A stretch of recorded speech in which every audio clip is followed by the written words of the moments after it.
two of us, myself and Alexander McQueen, we were the only student who actually can make clothes from the beginning, from the pattern cutting, even stitching, actual finish.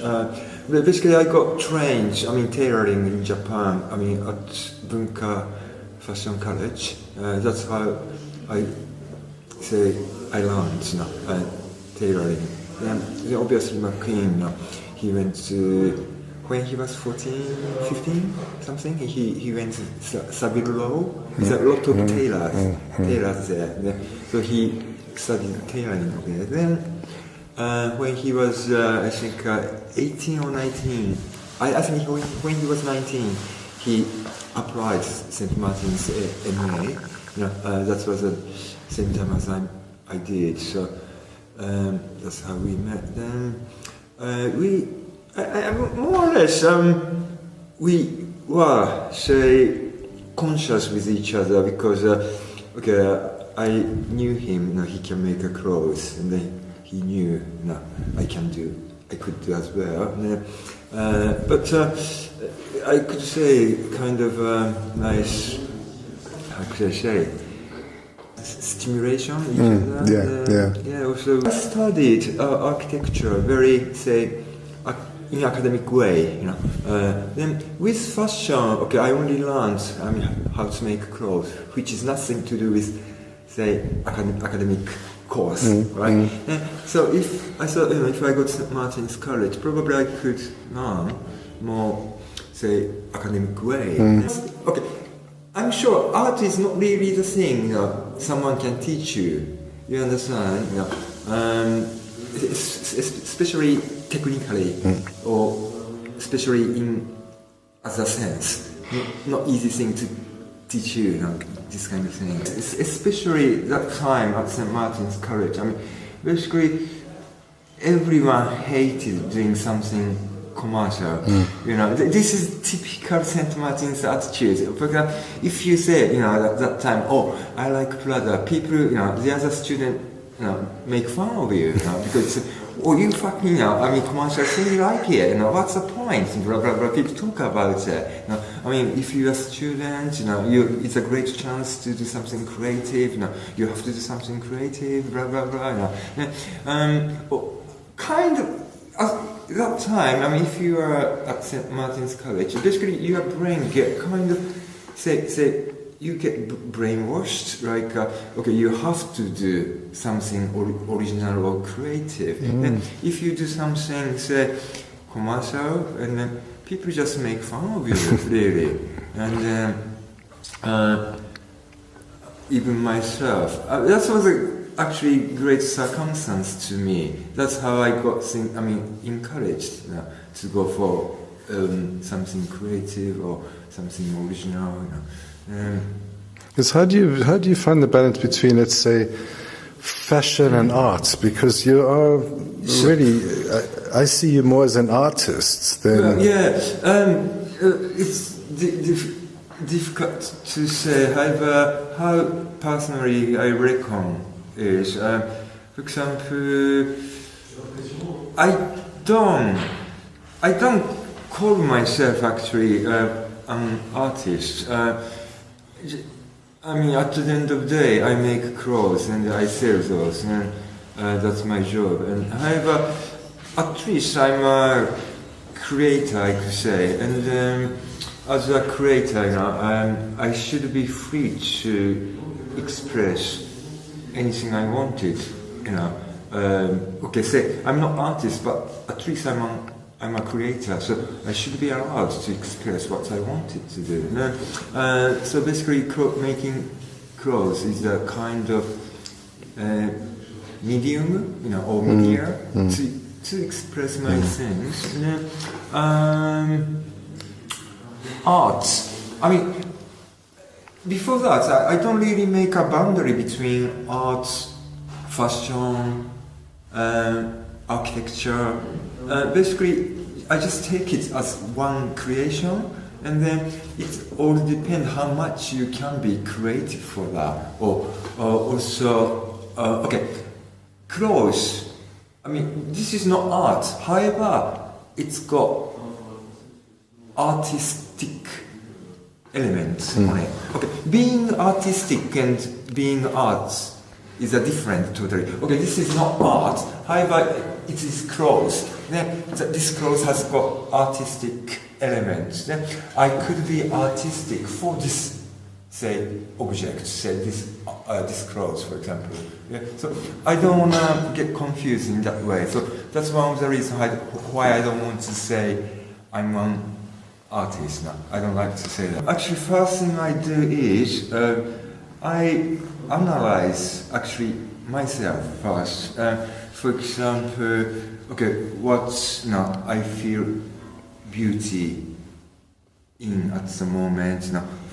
What's the say film inspired me lately, or what's against? I've got anger at the moment. It could be something very political as well. So I just analyze myself first.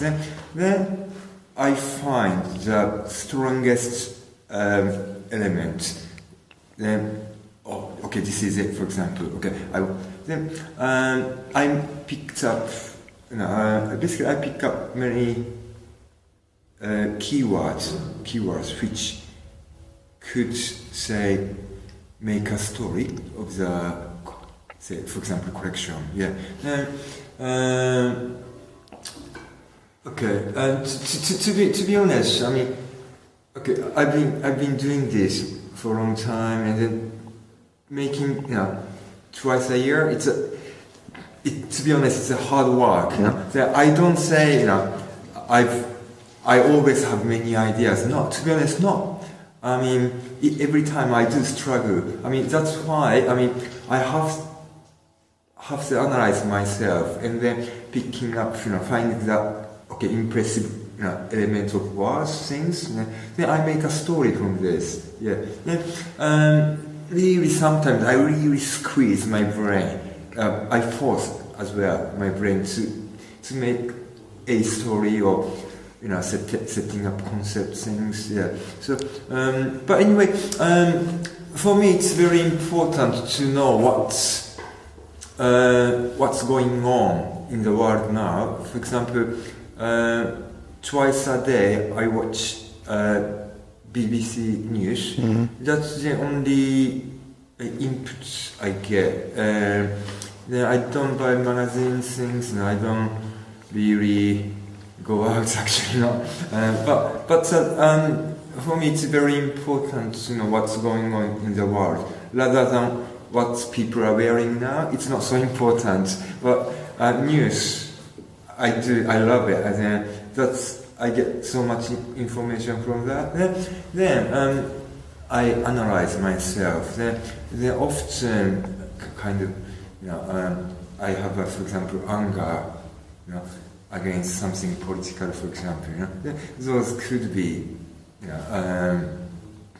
say inspiration or Okay, this is also same. I mean, looking at architecture field, if you say, okay, let's go for something futuristic, say, then people usually, imagine, speaking of futuristic or futurism, people imagine something very plain, minimal, so-called minimal, and white or silver, clean, shiny.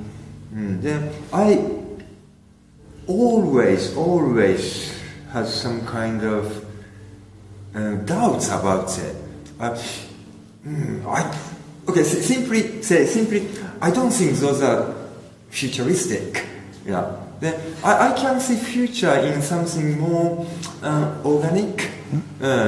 I can see the future in those kind of something organic things, and that's something more realistic as well, rather than say a cyborg made of machine like a Terminator. It's something very unrealistic, those.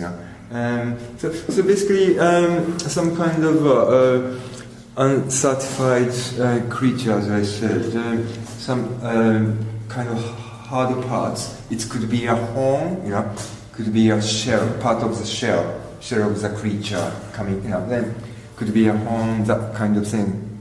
Then these parts is more like I try to express, say, could be the organ from the creature inside. Yeah. So some hard parts and some, say, soft parts, but both are basically organic thing. Yeah. Then combining those two hard elements, soft elements together. But you don't have a muse that you work with, or Muse. yeah. Oh well, muse. Actually, there might be a muse. I mean, which doesn't exist. However, but sorry to say this. I mean, I often think of my wife. I mean, she's quite, she's got quite strong feature, and also mentally she's quite strong as well. Then she's actually the person who can wear this kind of thing. Yeah. By the way, she works for Rick Owens. Yeah, of course. The shoes he must absolutely love, no? I mean, it's quite Rick's taste, isn't it? This time. But I don't know. Certainly the way you treat the leathers is probably more futuristic for him. And not goth enough, but there is something. It's also it ended up quite gothic as well, actually. Yeah, or gothic, or a bit medieval thing. Yeah, exactly. There's a link of future and medieval all in there. Yeah. But I mean, to me, it's really important to say there is a future in something organic, really, or for example, biological thing, rather than mechanical thing, or So I don't like so-called say minimalism image. A lot of people think that's the future, but I doubt it really. and in terms of then 3D printing, with are you doing a lot of that? I'm really against. Could be bad part of myself. I'm quite against high technology things. Even though they're using a lot of organic materials now. But in a way, it's not organic. For example, what I like about this is looks very similar, but this is a lead, so each crease is you never get the same crease. For example, 3D printer, no, they can't do anything, say, accidental, because it's perfect, But I like this, making by hand, and then each crease is different. Then, say something accidental thing, it happens. That's, I can see the human touch, that's why this shoes is more human than, say, Iris Van Hapen's shoes, I think. Actually, looking at my last few collections, I've been conscious with, what 3D printer, can't do. Then that's the thing I could do through my collection. Yeah. So this is one of the thing really. Yeah, using lead metal sheets underneath. Can you see lead here? Yeah, this is the lead. Wow. This is a 0.3 milli thickness. Because lead is usually very heavy, so that's why I went for the thinnest lead sheets, which you can buy from Japan actually. Yeah. And this lead sheet has got glue behind, so. Glue, basically the leather piece, lead sheets, it's glued together. But it's not toxic. It's not toxic. Then this is basically could be a controversial thing. As far I knew it's poison. Some people said no, it's not good for the health. But I really studied. Then.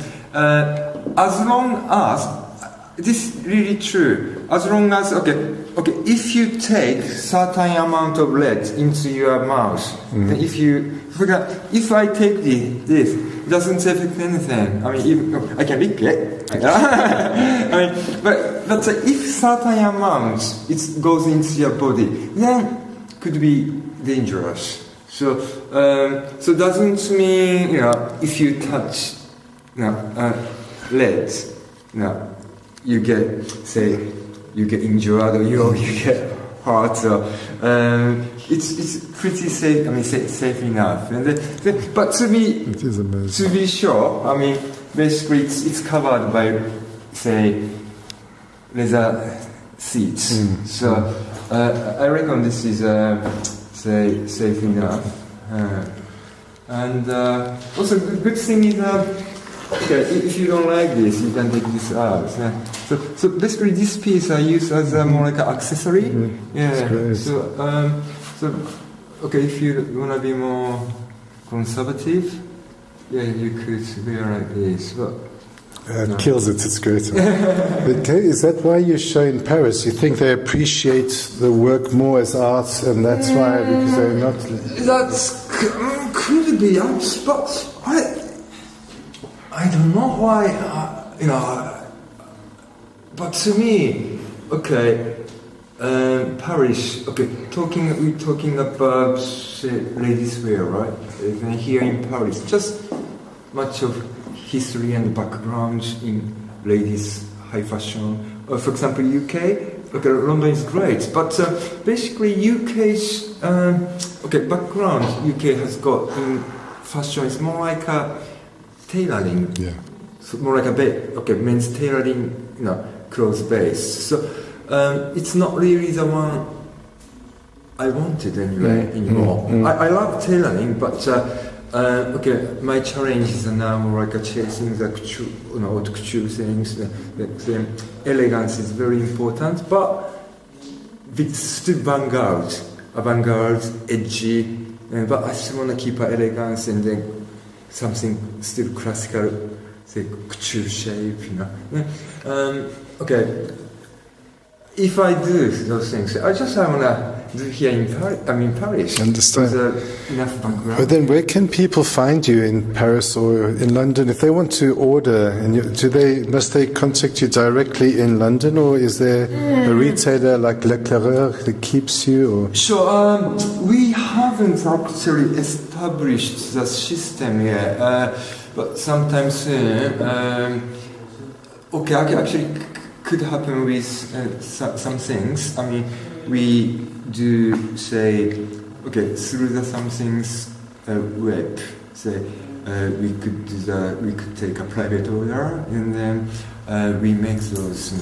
My studio in London. Then so far, till this time of last year, we are presenting the collection in. There is a trade fair. Salon called the Tranoï. Salon Tranoï. That's how I met clients. However, this time of last year, that was the last time at Tranoï, and we decided, let's go for next stage. I spoke to James, and then we decided to do here. So. At the moment, this is my main thing. I say twice a year now. I make a separate collection, then presenting always here in Paris, not in London. I'm based in London. However, for me, it's more important to come here to show here.